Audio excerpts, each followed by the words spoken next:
Salam alaikum. Aujourd'hui, on va voir la possession. Elle est enfin. Qu'est-ce que la possession? Hmm. Alors, la possession, c'est très simple. C'est deux noms qui sont liés par une relation de possession. Qu'est-ce que ça veut dire techniquement? Techniquement, la phrase que vous voyez là, le messager d'Allah, on a deux noms. On a le messager et Allah. Ok. Ça, en arabe, ça se dit Rasulullah. Rasulullah. Ok. Autre exemple, les serviteurs du miséricordieux. Encore deux noms.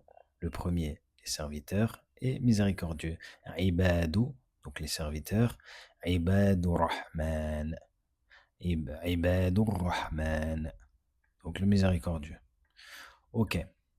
À quoi ça va nous servir? On comprend bien qu'il y a une relation, quand on lit les phrases en français, il y a une relation entre les deux. Dire les serviteurs, ils appartiennent au miséricordieux. Messager d'Allah. De qui? D'Allah. Et donc, c'est pour ça qu'on parle d'une notion de possession. Ok. Donc, l'idafa, c'est aussi simple que ça. C'est une relation possédé et possesseur. Le possédé qu'on va appeler al-mudafu et le possesseur qu'on va appeler al-mudaf ilayhi.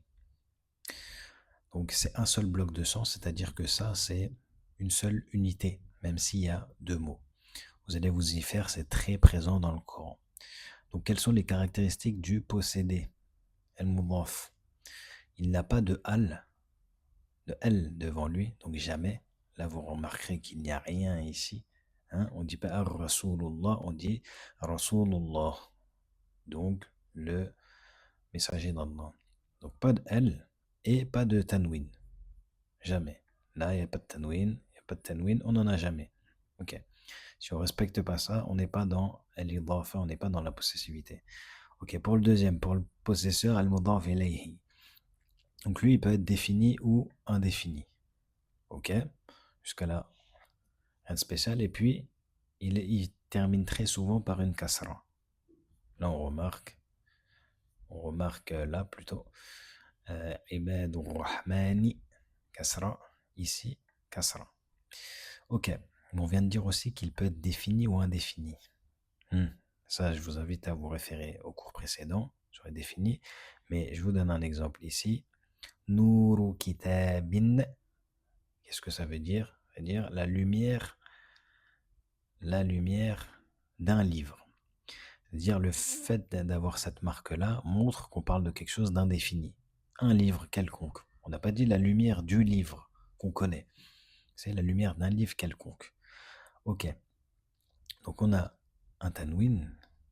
Et puis, la deuxième particularité, c'est que l'article le, la, les, que ça soit pour les définis ou indéfinis, de manière générale, la particularité de l'idafa, c'est que le, la, les est sous-entendu. C'est-à-dire que même si là, le mot nour n'a strictement pas de L, on voit rien ici, hein, il a quand même la particularité d'être quelque chose de connu, c'est-à-dire la lumière d'un livre. Donc, voilà, c'est sous-entendu. Donc, on récapitule. L'idafa, relation de possession entre deux termes, un nom, un deuxième. Les caractéristiques, c'est les suivantes. Pas de L, pas de tanwin. Peut être défini ou non défini, le possesseur. Et il a très souvent une kasra.